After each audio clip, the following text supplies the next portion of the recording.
फकीर आदमी है, झोला लेके चल पड़ेंगे जी। लेकिन पूरी दुनिया में आपने ऐसा कोई फकीर देखा है जो 1,40,000 का चश्मा लगाता हो, खुद घूमते हैं 12 करोड़ की मर्सिडीज में, मतलब भिक्षा मांगकर यहाँ पर फॉरेन टूर भी कर लिए और डिजिटल कैमरा भी खरीद लिया डिजिटल कैमरा के रिलीज होने से पहले। और नरेंद्र मोदी अपने आप को गरीब ही नहीं, बहुत गरीब परिवार का बताते हैं। मित्रों, मैं बचपन में रेल के डिब्बे में चाय बेचता था। वाह, क्या फकीरी है। वो भगवान है हमारे, हम उनकी पूजा करते हैं। सच तो ये है दोस्तों कि ये लोग हमारे हिंदू धर्म को ही तोड़ने मरोड़ने लग गए अपने नफरतखोर एजेंडा को फैलाने के लिए। नमस्कार दोस्तों, जर्नलिस्ट अनिल यादव एक बीजेपी वर्कर मंगल वाजपेयी से बात कर रहे थे कानपुर में। मंगल एक लोडर का काम करते हैं, यानी गाड़ियों में सामान चढ़ाने का काम करते हैं। क्या नाम बताए? योगी साहब। मेरा मंगल वाजपेयी है। यहाँ लोडर का काम करवाते हैं। साथ ही साथ ये बीजेपी एमएलए महेश त्रिवेदी के लिए वॉलंटियर भी करते हैं। ये उम्मीद जता रहे थे कि बीजेपी इस बार 400 पार करेगी। चुनाव में किसका माहौल है? बीजेपी जीतेगी, जीतेगी 400 के ऊपर। लेकिन जैसे जैसे बात आगे बढ़ती है, मंगल अपनी परेशानियों के बारे में बताते हैं। वो बताते हैं कि उनके पास बिजली नहीं है, सीवर की व्यवस्था नहीं है। हमारे पास बिजली नहीं है घर में, हमारे पास लैट्रिन घर में नहीं है, हमारे पास सीवर व्यवस्था नहीं है। उन्होंने बीजेपी एमएलए महेश त्रिवेदी को कई बार कहा, हमने महेश त्रिवेदी से भी कई बार कहा कि 20 फुट पाइप पड़ना है, तो अगर पड़ जाए तो हमारे घर की सीवर व्यवस्था बन जाए। नहीं बन पाई। उन्हें कुछ भी नहीं मिला और ना ही उन्हें कुछ मिलने की उम्मीद है। त्याग तपस्या की मूर्ति है कि कुछ नहीं मिला, लेकिन उसके बावजूद कोई शिकायत नहीं है और ना कोई उम्मीद है मिलने की, और ना उम्मीद है मिलने की। लेकिन फिर भी वो खुद को भाजपा का भक्त कहते हैं। लेकिन ये तो कहा जाता है ना कि भूखे पेट ना होए भजन गोपाला। इस पर मंगल वाजपेयी जवाब देते हैं कि ऐसा कुछ नहीं है, आदमी बालू खाकर भी पेट भर सकता है, यानी कि मिट्टी खाकर भी पेट भर सकता है। सब हो जाता है अगर संत चाह लेगा। अगर संत चाह लेगा तो सब हो जाता है। बालू खा के पेट भर लेता है। इन्हें कोई शिकायत नहीं है। प्रधानमंत्री मोदी को ये परमात्मा मानते हैं, उनकी पूजा करते हैं। ऐसा कैसे हो सकता है कि एक पॉलिटिशियन को लेकर लोग इतने अंधे हो गए हैं? और ये इकलौते नहीं है, मैंने पिछले वीडियो में आपको उसके कई और उदाहरण दिए थे। बीजेपी के टिकट पर तो कुत्ता भी खड़ा हो जाए हम जिता देंगे। ये सच है, अगर कुत्ता भी आएगा उसको भी जिताएंगे। ये तो फिर अंधविश्वास नहीं, भक्त हैं, अंधविश्वास नहीं है, हम भक्त हैं। नहीं, महंगाई मेरे हिसाब से कोई ज्यादा नहीं हुई। अब मैं 10 साल से बनियान नहीं पहन रहा, देखो आप। वो भगवान है हमारे, हम उनकी पूजा करते हैं। ऐसा हुआ है इमोशनल मैनिपुलेशन और ब्रेन वॉशिंग की वजह से। एक बड़े स्केल पर देश में लोगों का ब्रेन वॉश किया गया है, और जो माफिया यहाँ पर ब्रेन वॉश कर रहा है लोगों का, वो 4 डिपार्टमेंट्स पर काम करता है। पहला डिपार्टमेंट लोगों में गर्व और अहंकार भरता है कि आप महान हो क्योंकि आप हिंदू धर्म में पैदा हुए। दूसरा डिपार्टमेंट आपको एहसास दिलाता है विक्टिमाइजेशन का, कि सदियों से, 1000 सालों से आपके पूर्वज विक्टिम बनकर रहे थे। तीसरा डिपार्टमेंट आपके अंदर डर भरता है कि आपको खतरा है उन लोगों से। और चौथा डिपार्टमेंट यहाँ नरेंद्र मोदी को मसीहा बनाता है कि सिर्फ नरेंद्र मोदी ही आपको बचा सकते हैं। पहले 3 डिपार्टमेंट्स की मैं 3 अलग अलग वीडियोस में ऑलरेडी बात कर चुका हूं। अब वक्त है इस चौथे डिपार्टमेंट को एक्सपोज करने का। नरेंद्र मोदी की कल्ट ऑफ पर्सनैलिटी, कैसे इनके इतने सारे फेलियर्स के बाद भी लोगों को इमोशनली मैनिपुलेट किया जाता है कि लोग इन्हें भगवान मान बैठे। आइए जानते हैं आज के इस वीडियो में।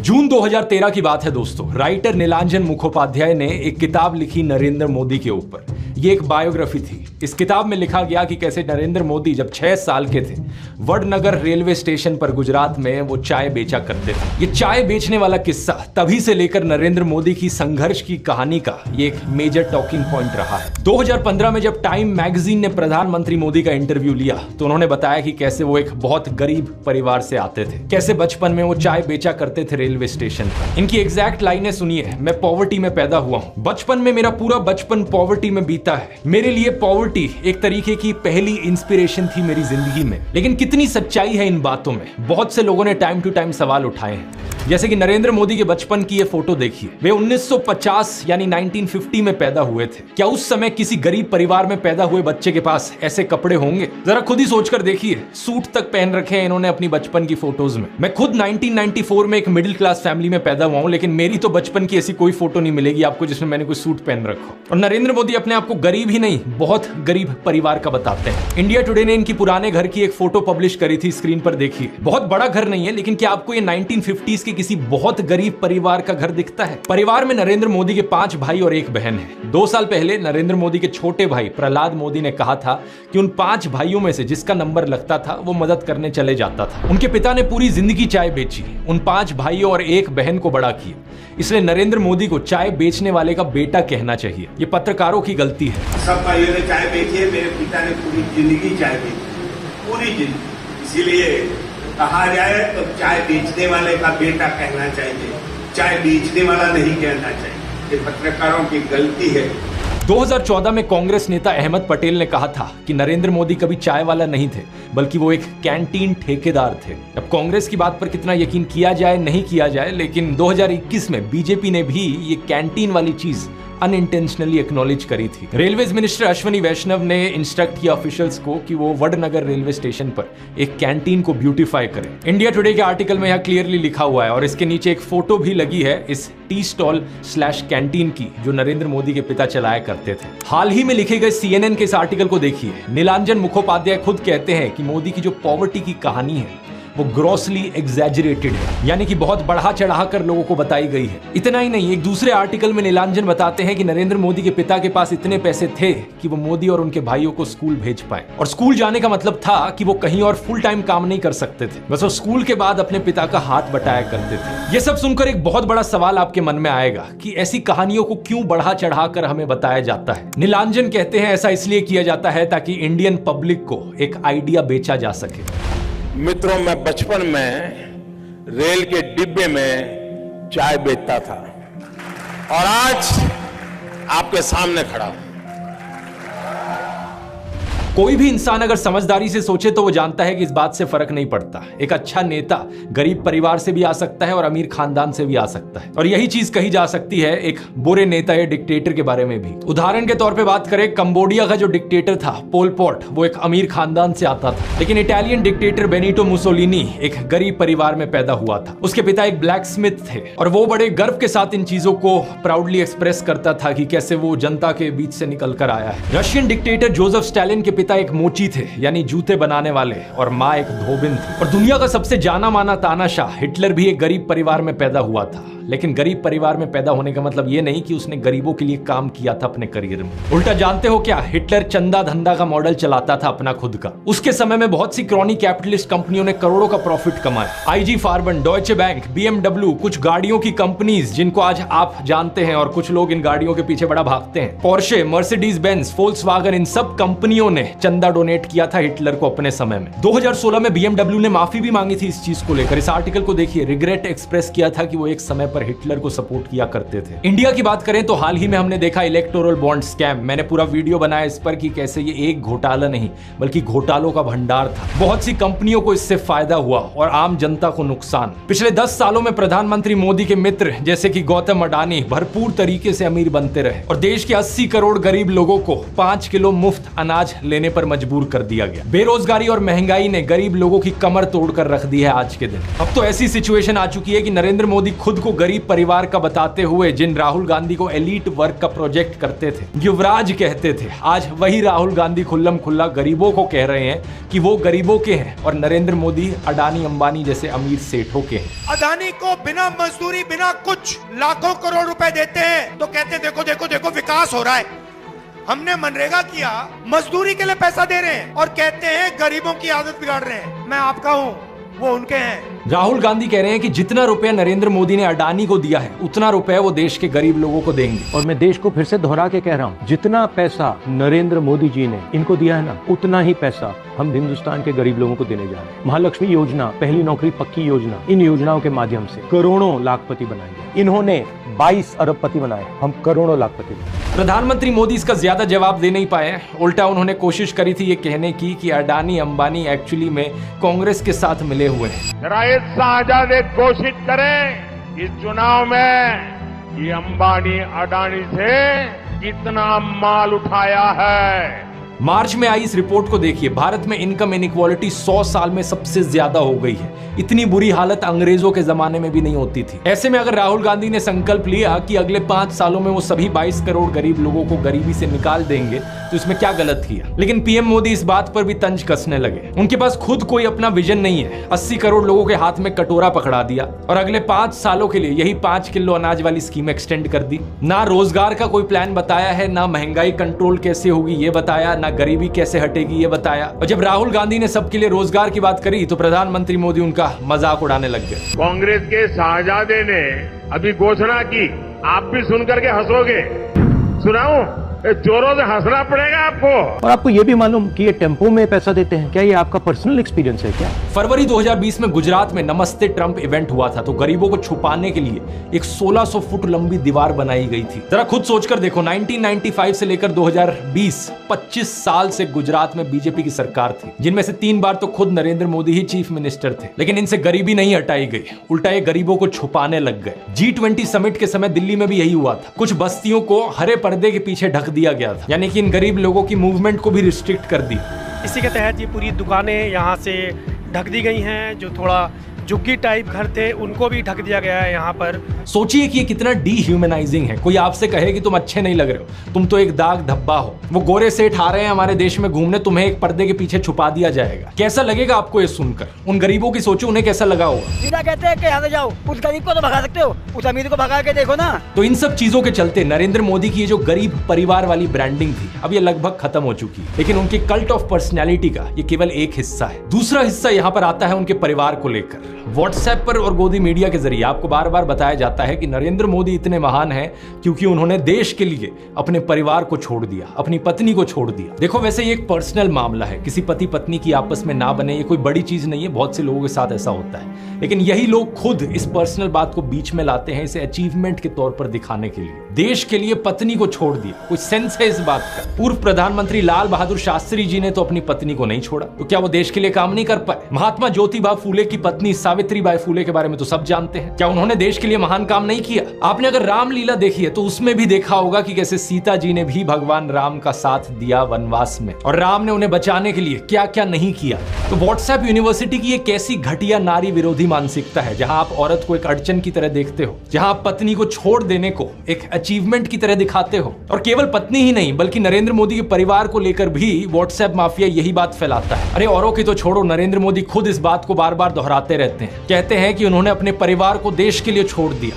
मेरे देशवासियों, मैंने घर, परिवार, सब कुछ देश के लिए छोड़ा है। पंजाब केसरी अखबार ने तो उनकी चरण वंदना करते हुए उनकी तुलना भगवान बुद्ध और महावीर जैन से कर डाली। लेकिन इन लोगों से मैं पूछना चाहता हूं, कभी भगवान बुद्ध ने अपना घर छोड़कर ऐसे बयान दिए क्या? सम्माननीय आदरणीय दीदी, आदरणीय दीदी, ओ दीदी। किसी औरत को कांग्रेस का विधवा कहा, 50 करोड़ की गर्लफ्रेंड कहकर अपमानित किया, समाज में नफरत का जहर बोया। सत्ता पाने के लिए भगवान बुद्ध ने ये सब नहीं किया था, वो तो खुद एक राजकुमार थे। वो तो सत्ता को, महल को और सिंहासन को छोड़कर जंगल में गए थे, और उनके पीछे उनके माँ बाप, उनकी पत्नी यशोधरा और उनके बेटे राहुल तो राजमहल में सुविधाओं के साथ जी रहे थे। और जब बुद्ध की ज्ञान प्राप्ति हुई तो जानते हैं उन्होंने सबसे पहले क्या कहा था? oshonews.com पर ओशो के एक लेक्चर का ट्रांसक्रिप्ट दिया हुआ है। जब बुद्ध को ज्ञान प्राप्ति हुई तो पहली बात उन्होंने अपने शिष्यों से ये कही, मैं यशोधरा के पास जाना चाहता हूं, उससे बात करना चाहता हूं। ये सुनकर आनंद व्याकुल हो गए, बोले कि ये ठीक नहीं है, लोग क्या कहेंगे? बुद्ध ने कहा, मुझे उसका धन्यवाद करना है उसकी मदद के लिए, और जो मेरे साथ हुआ, जो मुझे मिला, इसका कुछ हिस्सा मुझे उसे देना है, ये उसका कर्ज है मुझ पर। और वो गए। यशोधरा ने उन्हें देखा, 12 साल का गुस्सा उनके अंदर था। वो बोली, मुझसे कहकर तो जाते, क्या मैं तुम्हें रोकती? इतना भी विश्वास नहीं था मुझ पर। बुद्ध ने माफी मांगी, ये कहा कि मैं नासमझ था, अब समझ आई तो वापस आया हूं। सुनो, कुछ अद्भुत हो गया है। मेरा पहला दायित्व तुम्हारे प्रति है, इसलिए वह अनुभव तुम्हारे साथ साझा करूंगा। यशोधरा की आंखों से आंसू झरने लगे। आप प्रधानमंत्री मोदी का इंस्टाग्राम अकाउंट देखिए जरा। प्रियंका चोपड़ा और निक जोनस की वेडिंग रिसेप्शन में गए, उन्हें बधाई दे रहे हैं। इस वीडियो को देखिए, विराट कोहली और अनुष्का शर्मा के वेडिंग रिसेप्शन पे जाकर उन्हें गुलाब दे रहे हैं। मलयालम एक्टर सुरेश गोपी की बेटी की शादी में गए। टाइम्स नाउ की एंकर नविका कुमार के बेटे की शादी में गए। मुकेश अंबानी ने हॉस्पिटल खोला तो वहां बधाई देने पहुंच गए। इस न्यूज आर्टिकल को भी देखिए, नरेंद्र मोदी ने गौतम अडानी के बेटे करण की ग्रैंड एंगेजमेंट सेरेमनी को भी अटेंड किया। तो बॉलीवुड सेलिब्रिटीज और अमीर सेठों की शादियों में जाने के लिए बहुत समय है इनके पास। हालांकि इसमें कुछ गलत नहीं है, इनकी मर्जी अगर ये जाना चाहें तो। लेकिन सवाल यहाँ पर ये, क्या केवल अपने भाइयों और परिवार को ही छोड़ना पड़ता है क्या देश के लिए? एबीसी के इस आर्टिकल को देखिए। अवनी दास रिपोर्ट करती हैं कि अक्टूबर 2023 में मोदी परिवार उनके भतीजे की शादी के लिए इकट्ठा हो रहा था, लेकिन एक इंसान वहां से गायब थे। नरेंद्र मोदी।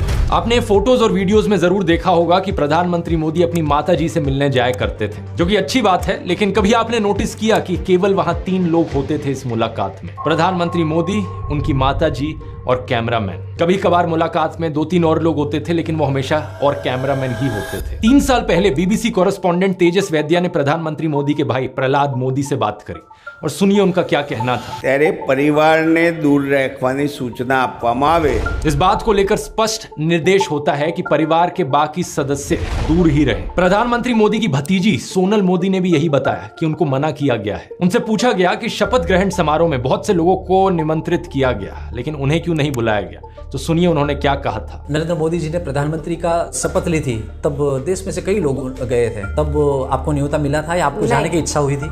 इच्छा तो सबको होती है, पर अफसोस है कि हमें इनविटेशन नहीं दिया गया। G20 की थीम रखी गई थी वसुदेव कुटुंबकम, यानी पूरी दुनिया एक परिवार है, लेकिन खुद के परिवार को, खुद के भाई बहनों को अपने से दूर रखा जाता है इस तरीके से। आखिर क्या कारण है? भगवान राम तो अपने परिवार के साथ रहते थे। राम, लक्ष्मण, भरत, शत्रुघ्न, चारों भाइयों में कितना प्यार था। क्या इसका मतलब यह हुआ कि राम जनता के लिए काम नहीं कर पाए?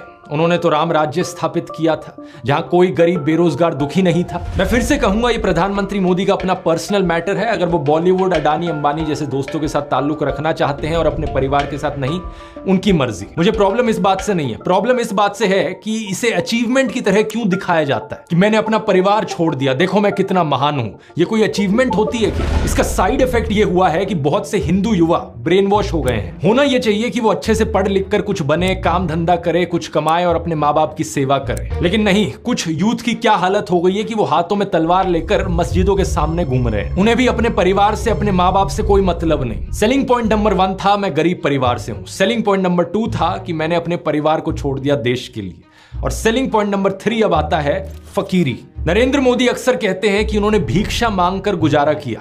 कभी कहते हैं कि 35 साल के लिए, कभी कहते हैं 40 साल के लिए। करीब 40 साल मैंने भिक्षा मांग करके खाया है। मैं 35 साल तक भिक्षा मांग करके खाया। चलो इतनी तो बोलने में गलती हो सकती है, 35 साल हो, 40 साल हो, लोग अक्सर भूल जाते हैं। लेकिन सवाल ये कि वो एमएलए पहली बार बने 2002 में, तब उनकी उम्र होगी 52 इयर्स। लेकिन उससे पहले 90s में ही पता नहीं कैसे उन्होंने फॉरेन टूर्स कर लिए। ये फोटोज देखो उनकी, आईफिल टावर के सामने पेरिस में, व्हाइट हाउस के सामने अमेरिका में, हॉलीवुड के सामने, लंदन गए, वो मलेशिया गए। क्या 40 साल भिक्षा मांगकर इतने पैसे कमाए जा सकते हैं कि फॉरेन के टूर्स कर ले 90s में? और साथ ही साथ इसी बीच में नरेंद्र मोदी ने बीए और एमए की 2 डिग्रीज भी कर ली अलेजिडली। ये कैसे हो गया? आप ही बताओ दोस्तों। साल 1990 में डायकाम मॉडल 1 रिलीज हुआ था, जो कि यूएस में लॉन्च होने वाला दुनिया का पहला कमर्शियली अवेलेबल डिजिटल कैमरा था। लेकिन प्रधानमंत्री मोदी अपने इंटरव्यू में बताते हैं कि उन्होंने पहली बार डिजिटल कैमरा 1987 या 1988 में यूज किया था।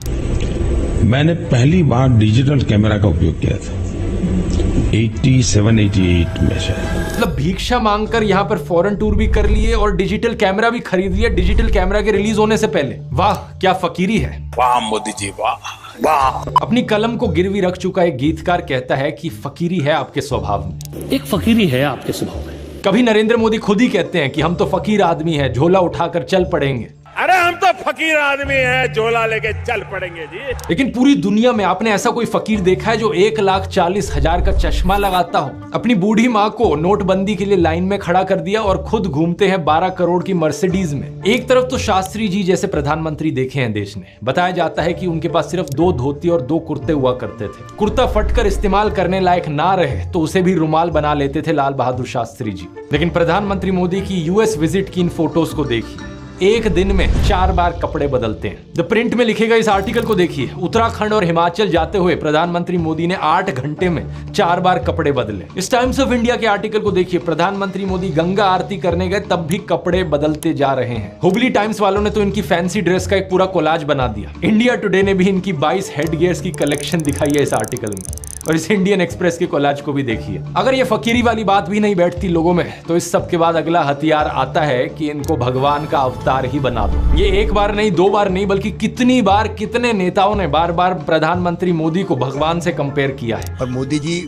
भारत के लिए भगवान का वरदान बन के आए हैं। भगवान नहीं, मनुष्य के रूप में नरेंद्र मोदी जी के रूप में अवतार लिया। हमारे माननीय प्रधानमंत्री जो खुद भगवान स्वरूप है, मोदी जी के रूप में श्री रामचंद्र ने जन्म लिया है। मोदी जी है ना, साक्षात भगवान महाकाल जी का अवतार है। मोदी राम और अमित शाह कृष्ण। अरे कुछ लोग तो मंदिर भी बनाने लग गए। पुणे में एक बीजेपी वर्कर ने नरेंद्र मोदी के लिए मंदिर बना दिया, गुजरात में इनका एक मंदिर बना, तमिलनाडु में इनके लिए एक मंदिर बना। क्या मजाक चल रहा है ये इकलौते नेता नहीं है जिन्हें भगवान से कंपेयर किया जाता है। एक समय पर एडोल्फ हिटलर को भी जीसस से कंपेयर किया जाता था। राजनीति में हिटलर की एंट्री की तुलना की जाती थी जीसस के रिजरेक्शन से। लेकिन उस समय यह सवाल उठा कि ये बात जमेगी कैसे। जीसस तो शांति की मूर्त थे, सूली पर भी चढ़ाया गया उन्हें, तब भी उनके दिल में कोई नफरत नहीं थी। बोले कि हे भगवान उन्हें माफ करना। जबकि हिटलर तो नफरत का सौदागर था, तो कैसे जीसस का इस्तेमाल किया जाए नफरत फैलाने के लिए और हिटलर को उससे भी कंपेयर किया जाए। इसके लिए हिटलर और नाजी लोगों ने बाइबल को ही बदल डाला। मजाक नहीं कर रहा, ओल्ड टेस्टामेंट जो थी बाइबल की उसे ही हटा दिया गया उनके समय में। जीसस को इस तरीके से चित्रित किया गया कि वो ऐसा लगे कि वो यहूदियों के खिलाफ लड़ने वाले एक फाइटर हो। सिमिलरली बीजेपी के लोग बार बार नरेंद्र मोदी को भगवान का अवतार करके पुकारते हैं। लेकिन यहां भी दिक्कत वही आ जाती है कि नरेंद्र मोदी तो नफरत फैलाते हैं, लेकिन श्री राम की सूरत में दिखती है विनम्रता,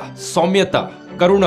राजा रवि वर्मा की इस आइकॉनिक पेंटिंग को देखिए, राम दरबार, जो कि हमारे देश के करोड़ों घरों में लगी हुई है। इस प्रॉब्लम का समाधान ढूंढने के लिए इनके लोगों ने राम की सूरत बदलनी शुरू कर दी। पिछले कुछ सालों में आपने देखा होगा ये एंग्री हनुमान और एंग्री राम की आइकॉनोग्राफी गाड़ियों के पीछे इसे लगाया जाता है, ये दर्शाने के लिए कि ये है असली में भगवान राम। चरित्र ही बदल दो भगवान का।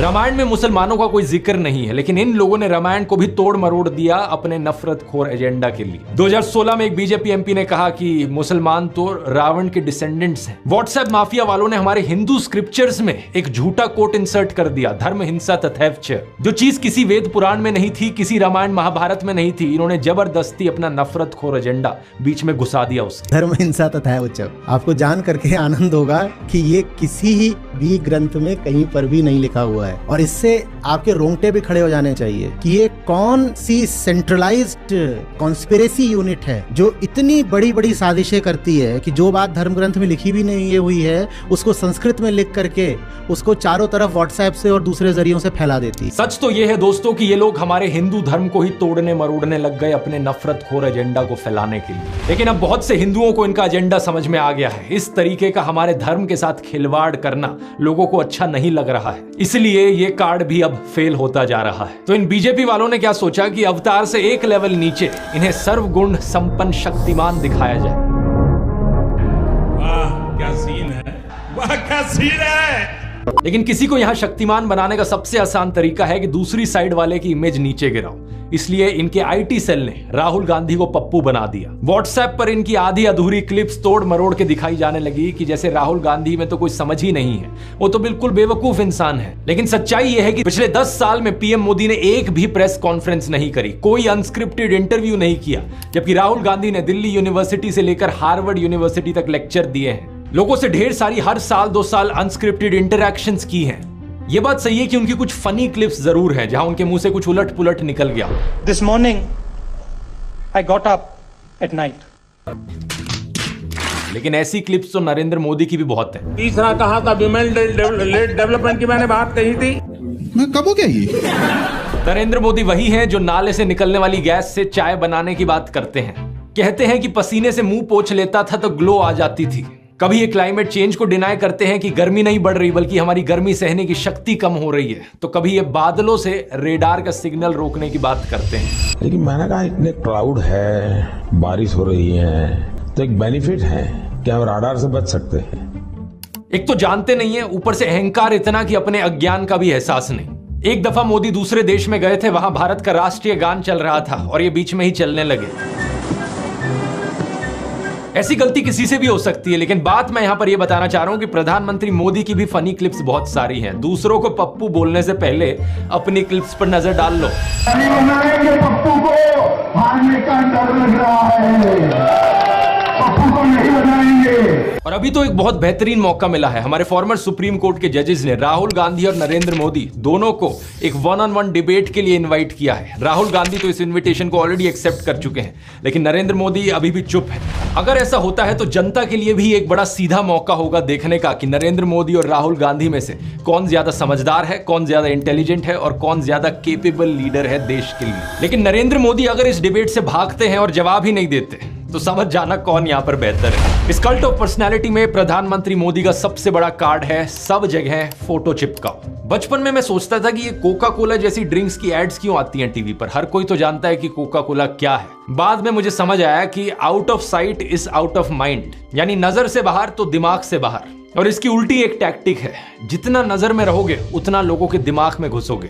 अखबार पर नरेंद्र मोदी, रेडियो पर नरेंद्र मोदी, टीवी चैनलों पर नरेंद्र मोदी, फेसबुक पर नरेंद्र मोदी, पेट्रोल पंप की होर्डिंग्स पर नरेंद्र मोदी, सड़क पर पोस्टर छपे हैं, गूगल एड्स पे करोड़ों खर्च करके अपना चेहरा दिखा रखा है, हर एक सरकारी स्कीम के इश्तिहार पे। अरे ये सब तो छोड़ो, कोविड वैक्सीन के सर्टिफिकेट पे भी नरेंद्र मोदी। सेल्फी पॉइंट्स तक बना डाले इन्होंने जगह जगह। 2022 की इस रिपोर्ट को देखिए। आईएनबी मिनिस्ट्री ने बताया कि सरकार ने 8 सालों में 6400 करोड़ से ज्यादा रुपए खर्च किया एडवर्टाइजमेंट्स पर। हर रोज का 71 लाख रुपए तो अखबारों में ऐड देने में लगा दिया। और ये सब तो सरकारी पैसे से चलने वाली एड्स थी। इसके अलावा जो पार्टी फंड से चलने वाली एड है वो अलग, और गोदी मीडिया के एंकर जो दिन रात चाटुकारिता करते हैं वो अलग। हर जगह नरेंद्र मोदी। एक गायक थे जिम मॉरिसन, उन्होंने कहा था कि जो मीडिया को कंट्रोल करता है वो दिमाग को कंट्रोल करता है। लेकिन एक और सिंगर थे बॉब मार्ले, उन्होंने कहा था कि हर वक्त हर किसी को बेवकूफ नहीं बनाया जा सकता। और अब यही हो रहा है कि हर तरफ मोदी का चेहरा देखकर लोग उकता गए हैं। और ये जो वॉर रुकवाने वाली कहानियां हैं, इन पर पूछा जा रहा है कि इतनी ही वॉर रुकवाने वाले हो तो मणिपुर की हिंसा क्यों नहीं रुकवा देते। इलेक्ट्रॉन बॉन्ड का पैसा है, कहीं तो यूज होगा। किसी एक्टर को उठा के बेटी बना देंगे, पापा ने वॉर रुकवा दी, पापा मणिपुर के दंगे क्यों नहीं रुकवाते। लोग पूछ रहे हैं कि भारत में सब चंगा सी है तो 2022 में सब रिकॉर्ड तोड़ते हुए 2.25 लाख लोगों ने भारतीय नागरिकता क्यों छोड़ दी। इस मोदी मैजिक के खत्म होने का सबसे बड़ा सबूत यही है कि बीजेपी को दूसरी पार्टियों के उन नेताओं को अपनी पार्टी में लाना पड़ रहा है जिन पर भ्रष्टाचार के एक से बढ़कर एक आरोप लगे। अगर मोदी मैजिक अब सही में बचा होता तो मोदी के नाम से ही चुनाव जीता जा सकता था। इन बाहर के नेताओं को लाने की जरूरत नहीं थी अपनी पार्टी में। ये झूठ, डर और नफरत फैलाने की जरूरत नहीं थी। इस वीडियो में तो मैंने आपको नरेंद्र मोदी का वो चेहरा दिखाया है जो व्हाट्सएप माफिया आपको दिखाता रहता है। अगले वीडियो में मैं आपको दिखाऊंगा उनका असली चेहरा, उनके माइंड में क्या क्या चलता रहता है।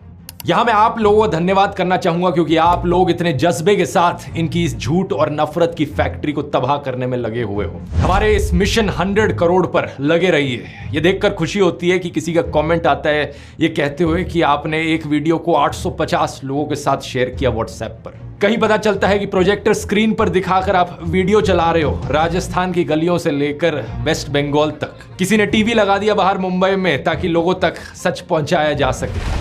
इसी तरीके से लगे रहो। हमें देश के लोकतंत्र को बचाना है, देश के संविधान को बचाना है। वोट करने जरूर जाना और अपने आसपास के 10 लोगों को कन्विंस करना वोट करने के लिए। वोट करना इस नफरत और झूठ के खिलाफ। मुझे यकीन है कि हम इकट्ठे मिलकर देश को बचा लेंगे। अगर आपने इस ब्रेन वॉशिंग माफिया के चारों डिपार्टमेंट्स के बारे में पहली बार सुना है तो इस वीडियो को जरूर देखिए। यहां पर मैंने शुरुआत से समझाया था पहले डिपार्टमेंट के बारे में, क्लिक करके देख सकते हैं। इनकलाब जिंदाबाद। जय हिंद।